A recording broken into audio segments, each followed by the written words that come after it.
Bonjour à tous. Bonjour à tous. Philippe Quimper, directeur du développement durable de la RSE de BPI France. Je suis très heureux de vous accueillir et de partager avec vous ce premier webinaire sur la responsabilité sociétale des entreprises, la fameuse RSE. Alors, pourquoi sommes-nous passés en mode webinaire? En fait, il y a deux objectifs.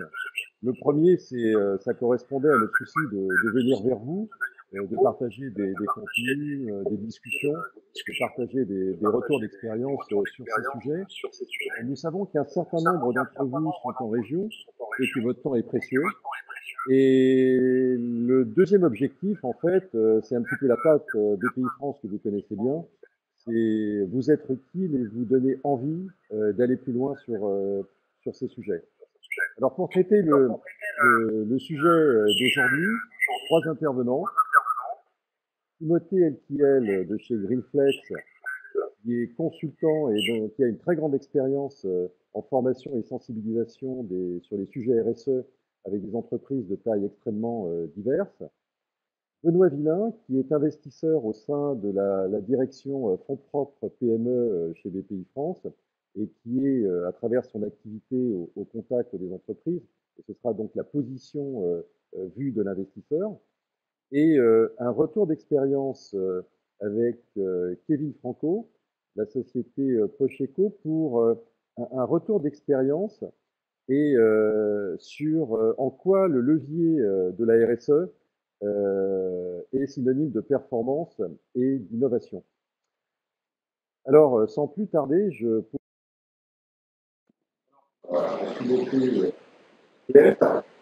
Timothée, est-ce que la RSE, c'est un gadget, c'est une contrainte, ou c'est un véritable levier pour les entreprises?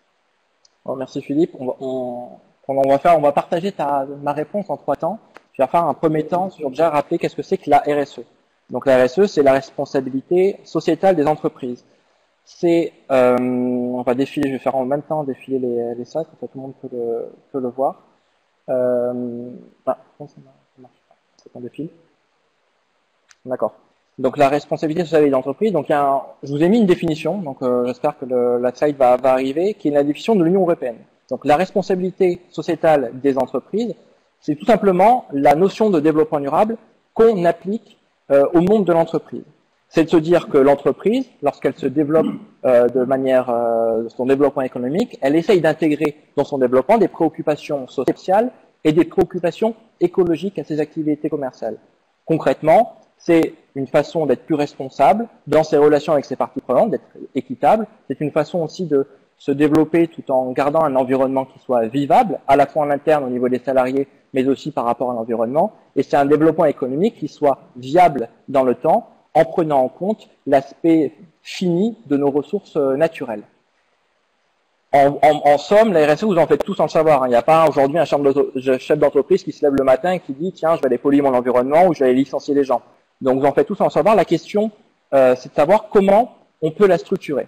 Aujourd'hui, il y a un cadre international qui s'appelle la norme ISO 26000 qui permet de donner des directions à travers 7 grands piliers d'action pour structurer sa démarche RSE. C'est 7 piliers que vous pourrez trouver comme l'environnement, les bonnes pratiques des affaires, les droits de l'homme, vous permettent de donner des directions. C'est pas une norme dans le sens où elle est certifiable. On va pas vous donner un petit topo en disant faites entreprise et RSE, mais elle va vous donner plutôt une route, un chemin à suivre pour développer et structurer une démarche RSE qui soit pertinente. Une fois qu'on a un petit peu posé le constat sur cette structure, on a une petite question que vous pouvez peut-être en répondre sur la conversation. C'est est-ce qu'aujourd'hui, les personnes qui nous écoutent ont structuré une démarche RSE? On reviendra un petit peu dans la suite du programme pour voir un peu par rapport au profil des entreprises qui a déjà engagé ce type de démarche. Une fois qu'on a posé la question de la définition, la question maintenant c'est de dire pourquoi aujourd'hui on en parle autant de la RSE. Il y a plusieurs raisons à ça. Il y a une première raison qui est que l'entreprise, elle n'est pas hors sol. L'entreprise, elle est connectée dans une société qui aujourd'hui est confrontée à de nombreux enjeux. Des enjeux qui sont environnementaux. Le 8 août, l'humanité a consommé toutes les ressources que la planète peut renouveler en un an. C'était en 2017. C'est-à-dire quoi? C'est-à-dire tout simplement qu'à partir du 9 août, on puise sur les réserves que la planète ne pourra pas renouveler. Ça suppose quoi pour l'entreprise? Ça suppose d'essayer de développer des produits, de commercialiser des produits qui consomment le moins de matière possible, le moins d'énergie possible, pour pouvoir permettre un développement pérenne. Il y a des enjeux aussi sanitaires, on les connaît de plus en plus. Ce sont notamment les questions liées à la pollution. Un décès sur 6 aujourd'hui est causé par la pollution des airs, des eaux, des sols. Un homme sur 2 aura le cancer au cours de sa vie, 2 femmes sur 5. Donc, puisque ces enjeux sont si importants, comment l'entreprise, lorsqu'elle développe des produits, elle permet de développer des produits qui soient sains pour la santé et sains pour l'environnement. Il y a un autre enjeu, les enjeux sociaux. On en parle beaucoup, le chômage de masse. Aujourd'hui, un chômeur sur 2, c'est un chômeur longue durée, qui est éloigné de l'emploi depuis plus d'1 an. Ce qui fait que l'entreprise, lorsqu'elle se développe, comment elle peut permettre aussi à ces gens éloignés de l'emploi de se réinsérer au niveau économique. Et puis un dernier enjeu qui est l'enjeu économique lié à la compétitivité du marché international notamment, où la France aujourd'hui perd des points de compétitivité, la progression est moins importante que dans les années 2000, et c'est du coup la levier de la RSE sera intéressante pour essayer de redynamiser et redonner de la compétition à nos entreprises. Bon, une fois qu'on a posé ce constat, compris que la RSE est une obligation aussi morale par rapport aux enjeux de notre société, il y a des parties prenantes auxquelles l'entreprise fait face, qui a aussi de nouvelles attentes, les consommateurs, les pouvoirs publics, les donneurs d'ordre, l'investisseur, la société civile. Ce qui va être intéressant, c'est qu'on va y revenir rapidement à quelques nouvelles attentes. Si on prend par exemple les consommateurs, il y a un sujet qui est crucial, qui est vraiment phénoménal, c'est la perte de confiance qu'ont les Français dans les grandes entreprises notamment. Ils étaient près de 57% à avoir confiance en 2004 dans les entreprises, ils sont aujourd'hui plus que 27%. Le seul profil d'entreprise qui résiste à cette perte de confiance, ce sont les PME, ce sont les plus petites entreprises, qui contrairement aux grandes entreprises, bénéficient encore d'une bonne image. Et si cette perte de confiance est liée à plusieurs facteurs, c'est des crises. Aujourd'hui, on voit avec l'évasion fiscale, notamment dans les grandes entreprises, c'est la crise du scandale de la viande de cheval, qui ont affaibli la confiance, le capital confiance pour les consommateurs dans les grandes entreprises. Il y a un enjeu qui est du coup important pour les entreprises, qui est de se dire, aujourd'hui, si je veux recréer ce lien avec mon consommateur, si je veux reconnecter le consommateur à mon produit, il y a un enjeu qui est de se dire comment j'arrive à développer des produits plus durables. Il y a une étude qu'on développe chez Greenflex depuis plus de 10 ans qui montre que pour 70% en gros des consommateurs, le fait qu'une marque propose des produits durables va renforcer ma confiance en elle. Donc un vrai enjeu de reconnecter. On vous a mis aussi une slide qui permet de profiler un petit peu en France les différents profils des consommateurs. Et ce qu'on se rend compte, c'est qu'aujourd'hui la majorité des Français, donc près de 50% des Français, sont prêts à s'engager à consommer de manière plus durable. Ensuite, bien sûr, ça c'est pas dans les rayons, des fois ça se passe autrement. Mais en tout cas, ce qu'on peut dire, c'est pas parce que vous souhaitez vous engager dans une démarche durable, de mettre en place des produits plus durables. Bien sûr, ça risque parfois de vous coûter un peu plus cher parce que vous allez consommer localement, produire localement, acheter de la matière un peu plus chère. Mais aujourd'hui, les Français sont prêts, en tout cas au déclaratif, à payer un produit plus durable plus cher, entre 5 et 30%. Donc ça, ce sont 62% quand même qui déclarent qu'ils sont prêts à payer plus cher. Donc c'est quand même une opportunité aussi pour les entreprises. Donc là, on a vu du point de vue consommateur qui ont des nouvelles attentes, qui poussent du coup les entreprises à innover, à progresser sur la manière durable. Mais derrière ça, il y a aussi la côté de l'État. L'État qui de toute façon a pris en main aussi le sujet de la RSE et oblige de plus en plus les entreprises à être réglementées sur les questions de la RSE. Donc vous avez mis juste depuis 2001 quelques grandes législations. L'idée, c'est pas de revenir en détail sur tout, mais de revenir en détail sur 2 sujets. Le devoir de vigilance, qui a été promulgué en février 2017, qui touche essentiellement les grandes entreprises, donc les entreprises de plus de 5000 salariés.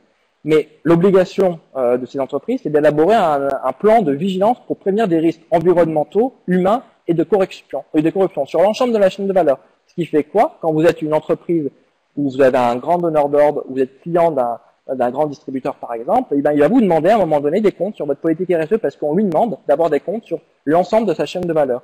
Donc ça touche tout le monde. La loi sur la transition énergétique renforce aussi les obligations sur plusieurs domaines, notamment sur l'aspect des déchets, avec l'obligation du tri des papiers dès 2018 pour les entreprises de plus de 50 salariés, aussi sur le volet mobilité, avec la mise en place d'un plan de déplacement pour les entreprises de plus de 100 salariés. Bon, une fois qu'on a un peu vu qu'à la fois les consommateurs ont des nouvelles attentes, il y a l'État qui réglemente de plus en plus fortement les questions environnementaux et sociaux. Il y a un autre sujet, c'est la société civile. Donc, la société civile, on parle bien sûr des ONG, on parle aussi des médias, on parle des émissions de télévision comme Cash Investigation qui ont de plus en plus un impact important sur l'activité économique. Notamment, on l'a bien vu, beaucoup ont peut-être vu l'émission sur les nitrites dans la charcuterie. Ça a des conséquences aujourd'hui importante sur le business. Une baisse de 4% du marché suite à cette émission. Donc ne pas faire de la RSE, c'est aussi se prendre le risque d'image, et derrière d'avoir des ventes qui soient diminuées. Un dernier volet qui était intéressant pour comprendre pourquoi on en parle de plus en plus, au-delà des consommateurs, de l'État, de la société civile, c'est que souvent l'entreprise est cliente d'une entreprise un peu plus grosse qui se structure aussi du coup sur la RSE. Aujourd'hui, l'entreprise, lorsqu'elle va référencer un fournisseur, elle va souvent lui demander dans son cahier des charges, il y aura un poids, un pourcentage de notes qui sera lié à la RSE. Ça peut aller entre 10 et 50% de la note, ce qui est énorme, ce qui fait qu'une entreprise aujourd'hui qui n'a pas engagé une réflexion poussée sur la RSE, qui n'a pas structuré une démarche pertinente en matière de RSE, peut être exclue d'un marché. Donc la question, c'est maintenant comment on arrive à intégrer cette démarche dans l'entreprise. Il y a des outils en plus qui sont utilisés par les donneurs d'ordre. Je pense qu'aujourd'hui, dans les entreprises qui nous écoutent, beaucoup ont dû recevoir un questionnaire comme EcoVadis qui vous demande d'évaluer votre politique RSE. Vous avez une note qui est ensuite transmise à votre donneur d'ordre. Il y a aussi un nouvel outil qui est plutôt dédié aujourd'hui pour l'instant à la grande distribution, qui est plus un outil d'auto-évaluation qui s'appelle la plateforme Valorise et qui est un outil qui est dédié dans la relation entre distributeurs et fournisseurs. Donc, rapidement sur tous ces volets-là, voilà ce qu'on pourrait dire en tout cas sur pourquoi aujourd'hui la RSE est devenue une nouvelle priorité. Et je crois, Philippe, qu'on a un témoignage pour le côté investisseur. Oui, alors merci. Merci Timothée de cet éclairage qui donne un petit peu le cadre et je dirais les contours de ce sujet et son importance. Le témoignage de Benoît est en fait de donner, c'est un autre prisme, c'est lui en tant qu'investisseur dans la relation qu'il a avec les entreprises, quel est le type de discours qu'il a, qu'est-ce qu'il en retire et quelles sont un petit peu les contraintes et les réticences des entrepreneurs. Benoît, tu peux nous en dire un mot ?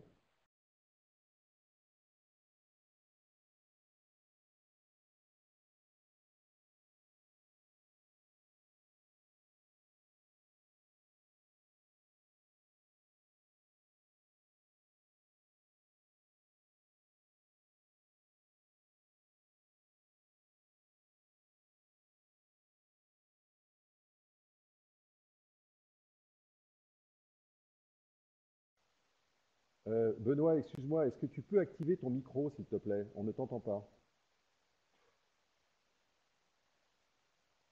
Si tu peux activer ton micro dans la barre supérieure, ce serait sympa. Merci. C'est bon? C'est bon, merci. Ça marche? Excusez-moi. Donc oui, je reprends au départ du coup. Pourquoi nous tenons compte de la dimension RSE dans nos investissements? En fait, il faut savoir que la non prise en compte des sujets RSE, c'est pour nous, en tant qu'investisseurs, potentiellement un gros facteur de risque. Par exemple, si on a un sujet de pollution environnementale ou d'accidentologie au travail ou autre, ce sont des sujets pour lesquels on a du mal à évaluer la portée financière et les préjudices pourraient être très conséquents pour l'entreprise et donc pour la valeur de notre participation. C'est très destructeur de valeur. À l'inverse, la prise en compte de sujets ESG par l'entreprise peut être générateur de meilleures performances économiques, que ce soit des économies d'énergie qui permettent de baisser les coûts, ou le bien-être des salariés qui va améliorer la productivité au travail. Donc pour toutes ces raisons, nous on tient compte on va dire de la qualité RSE de l'entreprise. Pour illustrer cela, il y a une étude qui avait été faite par France Stratégie il y a quelques années et qui avait été menée auprès d'un panel d'investisseurs et qui avait révélé qu'en moyenne, un fonds payait 15% de moins une entreprise qui était sous-performante en termes de RSE et 5% de plus pour une entreprise qui était performante. Donc pour notre métier, il y a un vrai impact de la qualité de l'entreprise en termes de RSE, en termes de valorisation. C'est vrai que dans ces conditions, on se dit qu'on a tout intérêt à aller sur des entreprises qui sont plus performantes et qui souhaitent travailler sur ces sujets-là. Donc au quotidien, concrètement, comment est-ce que ça se traduit? Lorsqu'on est en phase d'investissement, on va réaliser une analyse ou des diagnostics de l'entreprise sur les questions RSE. Alors, ce diagnostic il va être différent en fonction de la taille et du secteur de l'entreprise. Pourquoi? Parce que les enjeux ne sont pas du tout les mêmes. À titre d'exemple, si on étudie un investissement sur une petite société de logiciels, les enjeux RSE ils sont assez facilement identifiables. Il peut y avoir des sujets sociaux, des sujets en termes d'énergie, par exemple sur la consommation des serveurs, mais on n'est pas sur des gros sujets RSE en termes de risque. Il faut en tenir compte, essayer de les améliorer, et voilà, ce sont pas des enjeux majeurs, ça va être assez facilement identifiable. Si je prends un exemple inverse, si on prend, je sais pas, une entreprise industrielle qui a 150 salariés, qui fabrique des produits chimiques et qui a dans sa chaîne d'approvisionnement des matières premières qui proviennent de pays où les conditions de travail sont compliquées. Alors là, l'analyse va être beaucoup plus complexe, car il y a différentes typologies d'enjeux et de risques.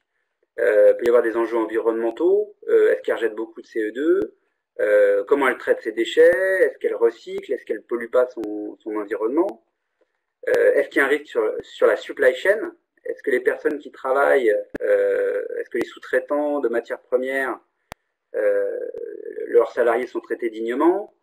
Il peut y avoir la question du travail des enfants sur des sociétés étrangères. Est-ce que les matières sont exploitées de manière durable? Est-ce qu'on rase pas des forêts pour pouvoir exploiter certains minerais? Ça fait partie des vrais sujets RSE que nous, on se pose au quotidien. Sur ce type d'entreprise, il peut aussi y avoir des risques sociaux, sur les conditions de travail, sur l'accidentologie dans l'usine. Donc en résumé, le niveau de diligence qu'on va réaliser, il va dépendre à la fois des enjeux et à la fois du risque.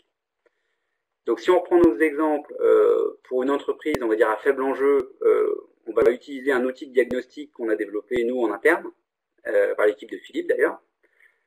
Pour une entreprise où les enjeux sont plus importants, on peut aller jusqu'à missionner des cabinets d'audit qui vont aller sur place, qui vont checker l'usine, qui peuvent checker toute la supply chain pour vraiment identifier les risques, mais surtout les points d'amélioration. Voilà. Donc, suite aux diligences qui sont réalisées, on peut faire, généralement il y a deux cas.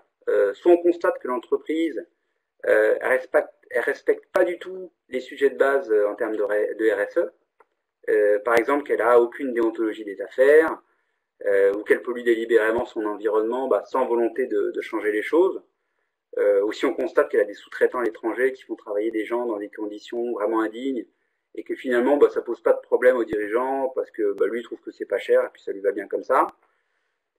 Dans ces conditions, un investisseur qui tient compte de la RSE, il n'investira tout simplement pas dans cette typologie d'entreprise. Donc pour l'entreprise, ça lui ferme quand même un marché qui est important. Ce que je dis, je pense que c'est vrai aujourd'hui pour les investisseurs, et ce sera sûrement vrai demain aussi pour les banques. Voilà. Donc petit à petit, ce type d'entreprise va se fermer certains marchés. Faut savoir qu'en France, on a la chance d'avoir quand même peu d'entreprises dans cette situation. Les dirigeants sont quand même assez sérieux. Donc suite aux diligences, lorsqu'on a une entreprise qui a des points d'amélioration qu'on a identifiés, ce qui est quand même généralement le cas, là en fait on va travailler avec elle, on va essayer d'identifier ces points d'amélioration. Ça peut être par exemple, je sais pas moi, il peut y avoir un sujet sur l'environnement ou un sujet sur le social, et on va essayer de travailler avec elle pour améliorer ces points. Je vais donner un exemple. Moi, j'ai réalisé un investissement il y a quelques années et c'est sur une entreprise industrielle où on s'était donné comme objectif d'améliorer la performance énergétique. Comment ça s'est traduit? On a réalisé un audit électrique qui a révélé qu'en investissant à 400 000 euros, on allait économiser 180 000 euros par an. Voilà, c'est un investissement qu'on a mis en place et voilà, on est très fiers de l'avoir fait. Un autre exemple, sur une participation qui est dans le BTP, on s'était donné comme objectif de recycler 100% des déchets. La problématique sur cette entreprise, c'est qu'elle ne trouvait pas de société capable de recycler certains déchets de chantier. Donc nous, il faut savoir qu'en interne, on a un catalogue d'entreprises qui peuvent intervenir sur différentes thématiques de la RSE, et on lui a présenté une entreprise capable de recycler ses déchets de chantier, et l'objectif, il devrait être atteint dans les prochaines années. Donc voilà. Donc notre rôle, nous, en tant que minoritaire, parce que BPI France est un fonds minoritaire, il n'est pas d'imposer des choses à nos participations, mais plutôt d'être force de proposition et de l'aider lorsqu'elles rencontrent des difficultés, et ça c'est valable en termes de RSE. Donc notre rôle, il est donc d'aider, d'identifier les axes d'amélioration et être capable de proposer des solutions, des entreprises qui travaillent sur la RSE. Donc ça peut être des entreprises, comme on l'a dit, dans le recyclage, ça peut être des partenaires comme Greenflex qui vont travailler sur la stratégie RSE, des cabinets qui vont travailler sur l'intégration du handicap, bref, des entreprises qui sont capables de traiter les problématiques de nos participations en termes de RSE. Donc si je résume, notre rôle, il est d'identifier les thèmes RSE sur lesquels l'entreprise va pouvoir s'améliorer, d'accompagner l'entreprise dans la mise en place de solutions RSE, et in fine, cela doit permettre de diminuer le risque et d'améliorer la performance financière de l'entreprise. Voilà. Je ne sais pas si... Merci beaucoup. S'il y avait des questions. Il y a peut-être des questions, je ne sais pas. Alors, merci beaucoup, Benoît. Ce que je vous invite, si vous le voulez bien, à poser des questions en ligne de telle manière que je garde le dernier quart d'heure pour répondre aux questions que vous nous soumettrez. Hein. Merci donc, Benoît. On est plus effectivement sous l'angle aussi de la gestion des risques sur les sujets RSE. Très bien que d'ailleurs Timothée a évoqué la dimension d'opportunité d'affaires de la RSE. C'est vrai, donc c'est vrai que dans la première partie de l'intervention, j'ai plus abordé la question de la RSE pour qu'on y va plutôt sous l'aspect de la contrainte. Donc on y va parce qu'on y est forcé. Donc ça, en effet, c'est pas forcément la meilleure façon de structurer une démarche RSE. Moi, ce que j'aimerais maintenant vous montrer, que la RSE, bien sûr, de toute façon, vous n'avez pas le choix, vous devez y aller, que vous le vouliez ou non, on l'a vu. Par contre, allez-y avec entrain et avec envie, parce que la RSE, c'est surtout un nouvel levier de performance pour toutes les entreprises. Je vais vous donner un chiffre, moi, qui me marque et qui marque, je pense, beaucoup de chefs d'entreprise aujourd'hui, c'est que 89% des salariés se sentent désengagés dans l'entreprise. Bon, c'est un chiffre qui est français, mais qui est surtout quasiment dans la même proportion partout en Europe et en Occident. C'est des gens, ça veut dire quoi? C'est tout simplement qu'une grande partie des salariés se lèvent le matin, vont dans l'entreprise pour faire ce qu'ils doivent faire, mais sans réellement de sens derrière. Ça, voilà, ils font parce que derrière, ça paye les factures, et ça peut pas remettre en vacances, mais derrière, voilà, on s'implique pas vraiment au-delà de ce qu'on nous demande de faire. Et ça, c'est un problème, c'est un coût aussi pour les entreprises, le désengagement, parce que ça conduit aussi au mal-être au travail. Se lever le matin sans savoir pourquoi je vais travailler, c'est pas hyper enthousiasmant, et ce coût il est estimé aujourd'hui à 13 000 € par an et par salarié pour le secteur privé.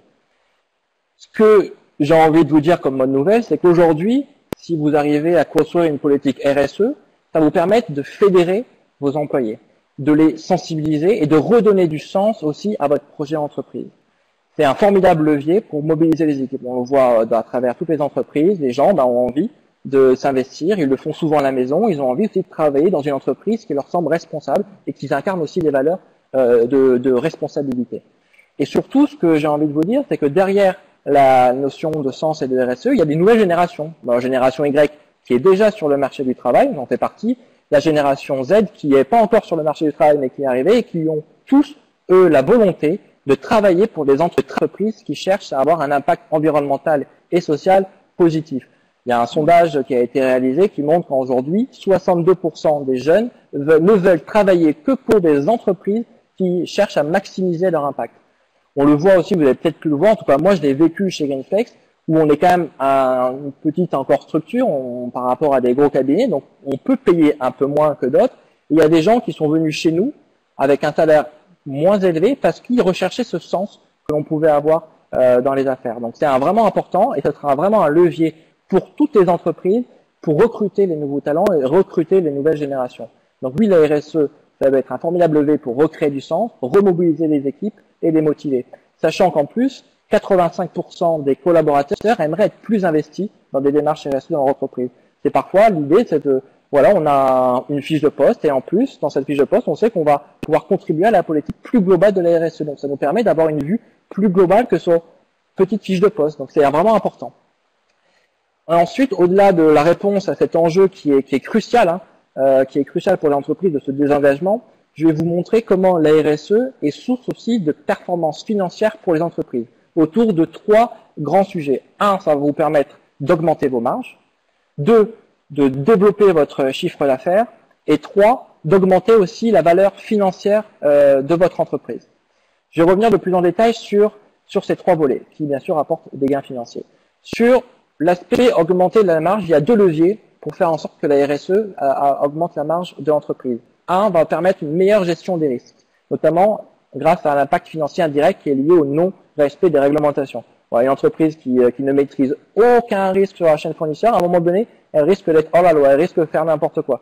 C'est ce qui est arrivé à l'entreprise Spanghero, qui a été victime, on va dire, qui était à l'origine du scandale de la viande de cheval et qui aujourd'hui, suite au scandale, a été mise en liquidation judiciaire. Bon, maintenant, elle a réussi à être reprise, mais en tout cas, ne plus maîtriser sa chaîne de production risque à un moment donné d'avoir des impacts financiers qui peuvent être non négligeables.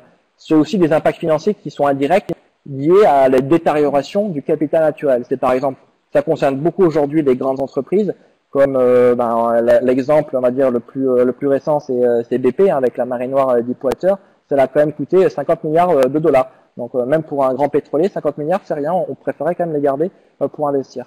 L'autre volet, c'est la performance opérationnelle. Aujourd'hui, mettre en place une démarche RSE permet d'optimiser ses procédés de production, ses consommations d'eau, ses consommations d'énergie, ses consommations de papier, permet aussi de repenser la conception des produits. On remet le produit après, on va se rendre compte qu'en effet, peut-être qu'on n'a pas besoin d'autant de matière, que pour produire le même unité de produit, si on fait autrement, on peut réduire le volume du produit. Je vous ai mis un exemple de bonne pratique, et il y en a plein. D'ailleurs, je vous invite à regarder les bonnes pratiques de l'ADEME sur l'éco-conception, il y en a de tout secteur. Là, j'en ai pris un, c'est un fabricant de mobilier de salle de bain, voilà, qui réfléchit à éco-concevoir un nouveau meuble avec miroir.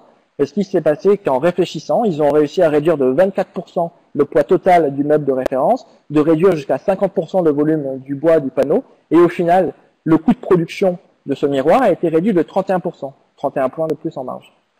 Si on regarde du côté du chiffre d'affaires, pareil, il y a 2 volets qui une politique RSE permet de développer le chiffre d'affaires. Un, on a vu jouer sur l'image de marque et la motivation, et 2, sur le nouveau produit et service. Si on revient un petit peu sur l'image de marque et la motivation, bien sûr, une entreprise qui se lève le matin, qui est motivée, qui investit, qui est impliquée dans l'entreprise, il va être plus productif. Les chiffres aujourd'hui montrent dans les études qu'environ ça permet une augmentation de 16% de la productivité des salariés.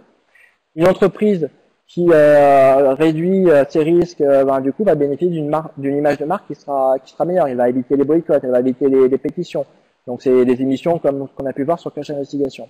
Et je vais vous prendre un exemple de Chronoflex. Donc, peut-être que certains d'entre vous ont vu cette émission lors d'un reportage au Bonheur de Travail sur France 2. D'ailleurs, je vous invite à regarder ce reportage qui est disponible en replay, en streaming, je crois, chez France 2, et qui montre comment un patron a dit, OK, je vais laisser plus d'autonomie à mes salariés. Donc, on va casser complètement la pyramide hiérarchique, on va constituer des petits groupes autonomes qui vont aussi avoir un rôle de décision.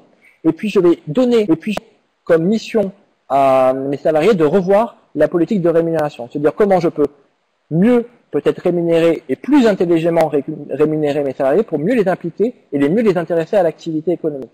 Donc, il y a eu tout un recalcul qui a été fait de partage de la marge en fonction du chiffre d'affaires qui touche tout le monde, et sans rien faire, sans embaucher 37 commerciaux pour développer le business, le fait d'avoir réussi à mettre à plat la hiérarchie, à repenser un modèle de rémunération qui soit plus participatif, ça a permis d'augmenter le chiffre d'affaires de cette entreprise de 15%. Sur l'aspect nouveaux produits et services, donc là, c'est peut-être quelque chose qui est beaucoup plus perceptible pour vous. On voit qu'il y a une nouvelle économie qui émerge. Aujourd'hui, se positionner sur cette économie, c'est source aussi de développer de nouveaux business, d'aller sur de nouveaux marchés. Il y a une économie qui est en train d'exploser, c'est ce qu'on appelle l'économie du partage. La prévision genre de ce marché, elle est estimée à 83 milliards d'euros en chiffre d'affaires en Europe d'ici 2025, qui est énorme. Et on a quelques champions français, Blablacar, qui est quand même les leaders mondiaux du covoiturage aujourd'hui. Donc des belles réussites. Mais pareil, après sur les industries plutôt agroalimentaires, aujourd'hui, il y a un marché qui se porte très bien, c'est le marché du bio, avec encore 20% d'augmentation du chiffre d'affaires en 2016. Et puis enfin, autre levier d'amélioration de la performance financière de l'entreprise grâce à l'RSE, c'est l'augmentation de la valeur de l'entreprise, autour de sa valorisation financière. Aujourd'hui, une entreprise, et là pareil, on le voit dans les études, on met les sources à chaque fois, montre qu'une entreprise qui est plus vertueuse, qui a mis en place une politique crédible, qui est visible, eh bien souvent les coûts des capitaux propres diminuent, le coût de la dette diminue, et pour les entreprises qui sont cotées, on voit une amélioration de la valorisation financière de près de 5%. On l'a vu sur le scandale du diesel Volkswagen qui a chuté juste après immédiatement de 40% sa valeur boursière. Même aujourd'hui, 2 ans après, sa valeur boursière reste 30% en deçà de ce qu'elle était avant le scandale. Donc oui, une politique RSE structurée interne va permettre de recréer du sens dans l'entreprise et donc de redynamiser et motiver vos salariés et va vous permettre de gagner en compétitivité, en augmentant la marge, en gagnant des chiffres d'affaires et en améliorant la valorisation de votre entreprise. Merci Timothée pour cet exposé sur le terrain de RSE égale création de valeur. Alors, on va poursuivre et comme toujours pour compléter la photographie, prendre un axe qui est RSE égale aussi outils de transformation de l'entreprise, revisiter ses métiers et création de valeur avec le retour d'expérience de Kevin Franco et la société Pocheco. Je te laisse la parole, Kevin. Merci Philippe. Bonjour à tous. Donc oui, je vais là pendant les 15 minutes nous avons ensemble vous présenter l'exemple de Pocheco, qui est une PME de 127 personnes qui est basée dans le nord de la France, à Forêt-sur-Marque, un petit village proche de Lille. Et Pocheco, son métier, c'est la fabrication d'enveloppes, une enveloppe assez spécifique qui est une enveloppe qui est à destination des banques, assurances, opérateurs de téléphonie, ministères et autres, donc tous des grands consommateurs d'enveloppes au départ. J'y reviendrai tout à l'heure. Donc l'exemple, le rapport RSE avec Pocheco, en fait la RSE c'est ce qui a permis à Pocheco de se sauver, de sortir d'une situation de crise qui a débuté en fin des années 90 où à l'époque, l'équipe de direction arrivait en bout de carrière et les équipes commençaient aussi à un peu concilier sur un marché qui était un peu difficile. Je vais essayer de juste reprendre la main sur les slides. Voilà. Donc Pocheco en 97, situation difficile économiquement, situation difficile d'un point de vue social, mauvaise ambiance entre les équipes, plus de cohésion de groupe, d'équipe, plus de projets. On répondait aux demandes quotidiennes, mais en même temps, on le faisait avec peu de courage, peu d'ambition. Et aussi des problèmes au niveau écologique, puisqu'on a découvert par la suite, au courant des années 2000, que à l'époque, chez Pocheco, quand un déchet nous gênait, un déchet toxique ou chimique, on le cachait, l'enterrait sous la cour et on le laissait comme ça de côté. Donc une situation économique, écologique et sociale difficile. Il y avait plusieurs solutions. C'était soit arrêter l'activité, soit essayer de rebondir en proposant des prix les moins chers possibles auprès de nos clients, en proposant une qualité moindre mais à prix ultra compétitif, ou dernière option, c'était de prendre en compte l'impact qu'on avait sur l'environnement, l'impact qu'on pouvait avoir aussi sur le bien-être au travail et travailler au maximum sur la qualité du produit en lui-même. Et on a choisi cet axe-là, et cet axe-là, on a décidé de l'appeler chez nous l'économie ou comment travailler de manière écologique nous a permis de faire des économies financières et nous a permis de rebondir dans cette situation. Donc là, pendant les quelques minutes que nous avons ensemble, je vais essayer de vous montrer par des exemples concrets ce qu'on a pu mettre en place chez Pocheco et qui nous ont vraiment permis de redresser l'activité. Premier exemple, et d'abord le premier sujet surtout, ça a été l'histoire du papier. Parce que l'enveloppe, vous savez tous, l'enveloppe est fabriquée à partir de papier. Le papier chez Pocheco, on réalise 20 millions d'euros de chiffre d'affaires et on en dépense à peu près 50% de cette somme-là pour acheter le papier. Donc c'est vraiment un coût très important. En même temps, à l'époque et encore aujourd'hui, on nous dit souvent qu'utiliser du papier nuit à la forêt et même destructeur de cette ressource. Donc le premier enjeu pour nous, ça a été de vérifier auprès de nos fabricants de papier si effectivement le papier tue la forêt ou alors est-ce qu'on peut exploiter cette ressource qui est quand même du bois de manière plus intelligente. De ce fait-là, donc on a été rencontrer des papetiers fin des années 90 et on a rencontré des fabricants, notamment scandinaves, qui nous ont démontré que exploiter la forêt pour fabriquer du papier pouvait être aussi respectueux de l'environnement. Un exemple simple, concret, c'est que pour Pocheco, dès qu'on achète du papier, on exploite donc un arbre, et par exemple cet arbre que l'on exploite, il va être détruit, coupé, et ben, le fabricant en replante 3 à 4 systématiquement dans le respect de la biodiversité des espèces. Ce qui fait qu'il renouvelle en permanence la forêt, son outil, sa ressource de production. Donc, je cite qu'un exemple, je pourrais vous en parler pendant plusieurs heures, mais cette rencontre avec avec ce fabricant de papier nous ont conforté dans l'idée que on pouvait fabriquer une enveloppe et respecter l'environnement. La problématique au départ, ça a été que le papier nous coûtait plus cher. Plus cher puisqu'on allait chercher une qualité de papier, une qualité d'exploitation de la ressource, qu'on ne voulait pas massacrer cette ressource-là. Mais on l'achetait plus cher, mais on s'est vite rendu compte quand même qu'en axant notre politique sur la qualité de la matière première qu'on achetait, qu'on allait réaliser des économies en interne. Moins de gâches au niveau de la production, des clients beaucoup plus satisfaits, puisque nos clients sont des centres éditiques, ils reçoivent une enveloppe, l'utilisent, la mettent en machine et mettent automatiquement les documents à l'intérieur. Donc utiliser une enveloppe Pocheco avec le type de papier qu'on sélectionnait, c'était une bonne enveloppe, donc on a gagné des parts de marché avec. Gagner des parts de marché, réduire le taux de gâche, compenser le surcoût lié au papier au départ. Donc cette dynamique-là nous a permis de rebondir au départ et d'enclencher une boucle plutôt vertueuse. En parallèle, autre exemple sur les matières premières très rapides, c'est l'usage des encres et des colles pour imprimer et coller nos enveloppes. Puisque, je vous le disais, nos enveloppes sont à destination des banques, assurances et autres, et on se doit d'imprimer le logo de l'entreprise. Le logo de cette entreprise donc est imprimé. Alors, je suis désolé parce que les slides, je vais les avancer moi-même. Hein, j'ai compris comment il fallait faire.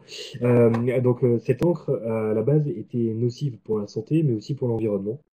Elle obligeait nos collègues à porter des masques, des gants, porter vraiment des équipements très lourds, et surtout quand ils rentraient chez eux, ils avaient des maux de tête. Certains déclenchaient des maladies au niveau respiratoire, donc il y avait un enjeu.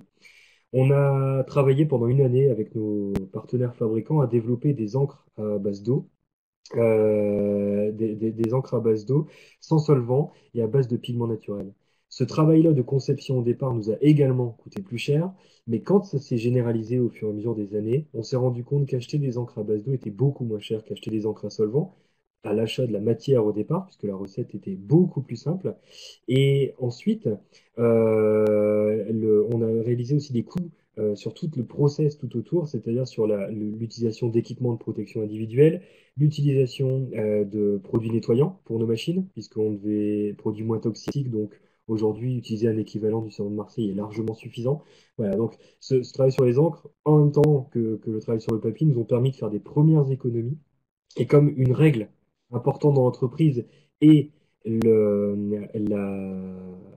réinvestissement systématique de l'argent gagné par l'entreprise dans l'entreprise, c'est-à-dire qu'on ne verse pas de dividendes aux actionnaires, nous a vraiment permis de rebondir et de relancer quelque chose d'intéressant et de vertueux. Donc ensuite, pour des exemples plus concrets, où là je vais vous présenter en une image ce qui s'est fait en 20 ans de travail, je voulais faire un focus d'abord sur les déchets. La photo là qui apparaît, c'est notre centrale de tri des déchets. Par contre, j'ai pas la main du tout sur les slides, ils bougent seuls. Alors, je ne sais pas si quelqu'un les bouge pour moi, mais voilà, je vais rester sur cette image. La centrale de tri des déchets, dans les différents compacteurs que vous voyez, tout le travail qui a été fait chez nous, c'est de travailler à séparer les différents déchets pour mieux les valoriser derrière. Faire que notre déchet devienne en fait une réelle ressource, une matière première pour d'autres clients. Donc au départ, en machine, quand on découpait des chutes de papier, on mettait toutes les chutes de papier dans une benne unique et on envoyait ça tel quel. Au départ, ça nous coûtait de l'argent. Après, ça nous en a rapporté un petit peu, puisque ce papier pouvait être vendu pour recyclage. Mais dès lors qu'on a mis en place un système de tri, c'est-à-dire d'un côté les papiers blancs non imprimés, d'un autre côté les papiers blancs imprimés, encore d'un autre les papiers plutôt craft imprimés ou autres, ça nous a permis de générer jusqu'à 300 000, voire 350 000 euros d'économie chaque année. 20 millions d'euros de chiffre d'affaires, 350 000 euros de revente de déchets. Donc un chiffre aussi intéressant, sachant qu'on a mis en place un partenariat avec notre collecteur de déchets qui a fait que nous n'avons pas payé l'installation. Donc, argent gagné directement. Sur le papier, autre aussi déchet qui est souvent présent dans les industries, c'est le dégagement de chaleur. Ici à l'image, vous avez des pompes à vide, des compresseurs qui, lorsqu'elles fonctionnent pour le besoin de notre process, dégagent beaucoup de chaleur. Et ben, nous avons travaillé pour récupérer cette chaleur issue des machines pour chauffer intégralement nos ateliers de production. C'est-à-dire que grâce à ce système de récupération, qui nous a coûté une certaine somme au départ, nous avons pu supprimer 2 chaudières gaz qui nous coûtaient, elles, 80 000 euros par an. Et donc, nous avons remplacé directement par la récupération de cette chaleur. Le fait d'avoir réduit nos besoins en gaz grâce à cette récupération, ça nous a aussi amené à installer un système de chaufferie bois qui fonctionne avec des déchets de palettes. Donc même nos déchets de palettes aujourd'hui sont récupérés, déchiquetés et on les réutilise pour se chauffer avec. On a dernier exemple sur cette partie déchets, mais je vais faire aussi un focus sur l'eau en même temps. L'eau qui est une ressource intéressante pour nous qui sommes présents dans le nord de la France. Enfin, à chaque fois la petite blague, Timothée et Philippe qui m'entendent tout le temps vont en avoir assez de cette blague sur l'eau, mais l'eau de pluie chez nous est présente. Nous avons décidé de la collecter. Pour la collecter, on a rénové nos toitures. Donc là, l'image que vous avez à l'écran, c'est le site de production de Forêt-sur-Marque, en grande partie rénové, mais pas totalement fini. Et on a installé une grande partie de toiture végétale qui vient capter ces eaux de pluie, qui ensuite va les rediriger vers une cuve de récupération d'eau pluviale. Cette eau de pluie, nous la récupérons, on la réutilise pour nettoyer nos outils d'impression, donc là où on utilise de l'encre au départ. On nettoie cette machine grâce à notre eau de pluie. Une fois que l'eau de pluie va au contact de cette encre, elle devient souillée, mais non toxique, car on a changé les encres au départ, donc eau souillée non toxique. Cette eau souillée est envoyée vers une station d'épuration naturelle installée sur notre site, à l'entrée du site, qui sont des bambous. Les systèmes racinaires des bambous viennent nettoyer notre eau et les bambous se développent grâce à ce système, enfin à cette eau souillée et dite polluante au départ. Le bambou se développe, grandit et une fois arrivé à maturité, on le découpe et on est capable également de se chauffer avec. Donc 2 exemples, les déchets deviennent nos ressources à travers le papier, à travers la chaleur, mais là à travers l'eau de pluie qui souvent nous gêne parce qu'il faut la rejeter, il faut bien gérer ça. Nous on la récupère, on la collecte, on la réutilise, on nettoie nos machines avec et ça permet de faire chauffer, enfin faire pousser une ressource qui devient de la biomasse par la suite. Donc ces 2 exemples pour illustrer un peu la thématique de la RSE chez Pocheco et qui nous ont vraiment permis de tenir sur un marché qui est en effondrement, qui l'est de plus en plus d'ailleurs, parce que donc vous avez sûrement fait le lien, mais l'enveloppe que nous fabriquons est concurrencée directement par Internet et par les mails notamment. Aujourd'hui, si vous achetez un nouveau téléphone, on ne vous demande même plus si vous voulez recevoir la facture sous enveloppe, c'est souvent par Internet, ou alors vous devez batailler pour obtenir la facture sous enveloppe. Donc on est face à ça. Et tous ces projets qui ont été menés autour de la ressource en eau, autour de la pensée sur les bâtiments, sur la gestion des déchets, sur l'apport de biodiversité sur le site aussi, nous ont amené sur plusieurs activités. Je vous cite 2 exemples. Un premier, c'est l'activité que je développe actuellement, qui est un bureau d'économie, un bureau de conseil et d'études, qui accompagne les entreprises vers ces économies au final. Donc on est aujourd'hui 8 personnes à accompagner les entreprises de la région, mais aussi les entreprises de partout en France, voire dans le monde dans certains cas.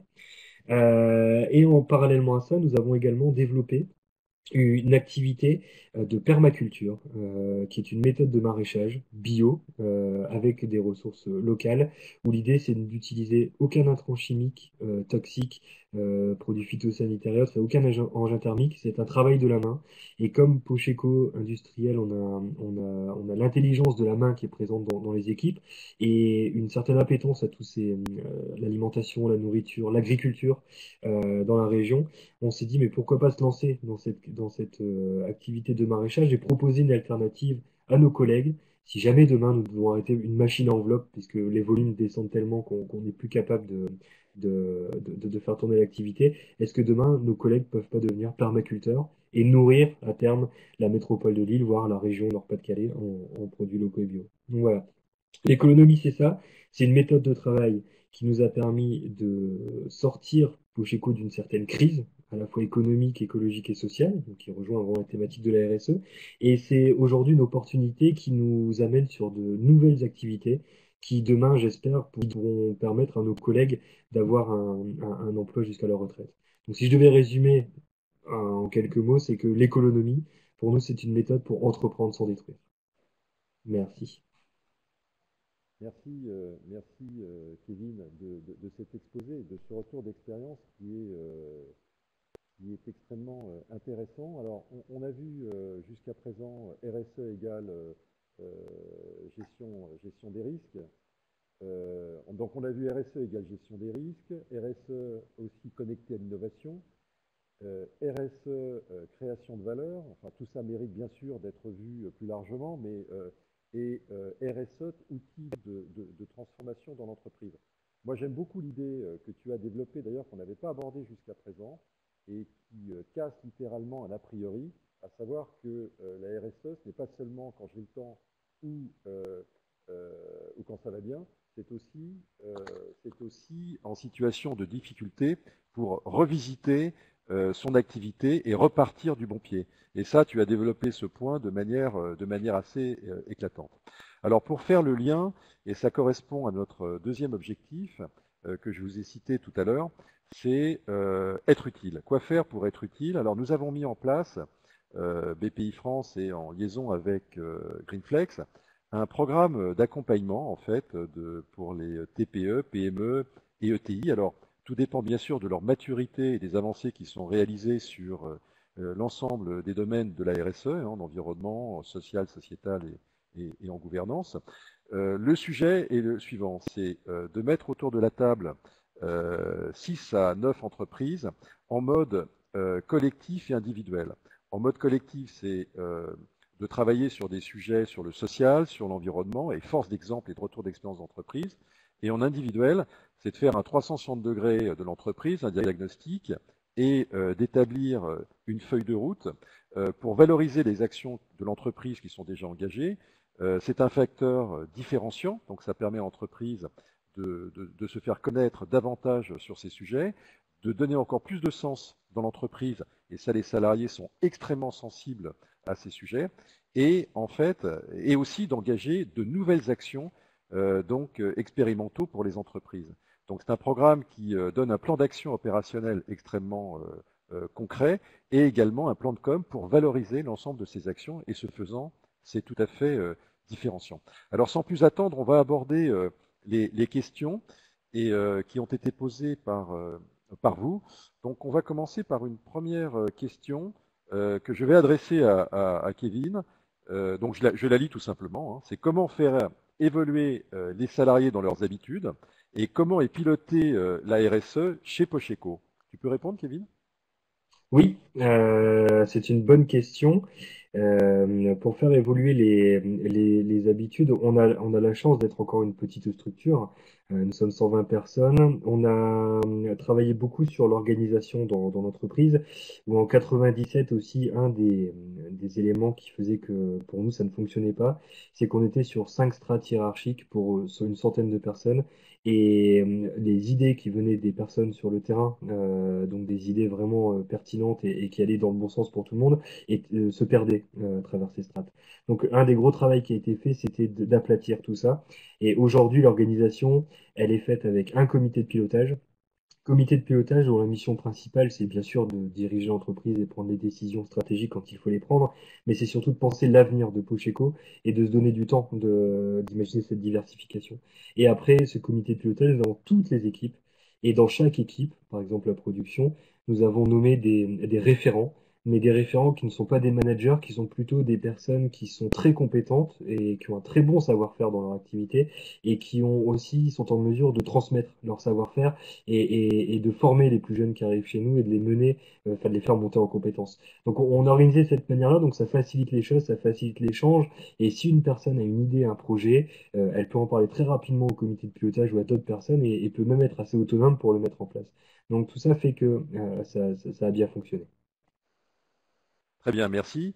La question suivante, donc je passe un peu du coq à l'âne, mais c'est un peu le jeu pour aller assez vite sur les réponses. Donc, comment déployer une RSE à l'international? Timothée, peux-tu nous répondre sur ce thème?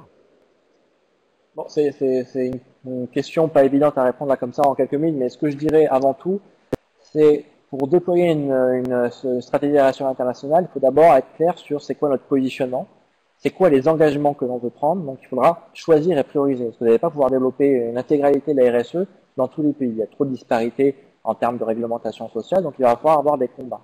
Ce qui va être compliqué en effet, c'est d'avoir une politique homogène et sociale en fonction des pays. Par contre, ce qui est possible, c'est de se dire qu'au niveau environnemental, on essaie d'avoir les mêmes niveaux d'exigence que l'on soit en France ou au Nigeria. L'idée, c'est pas parce qu'il y a des réglementations qui soient moins contraignantes pour le niveau environnemental qu'on va pouvoir plus polluer au Nigeria qu'en France.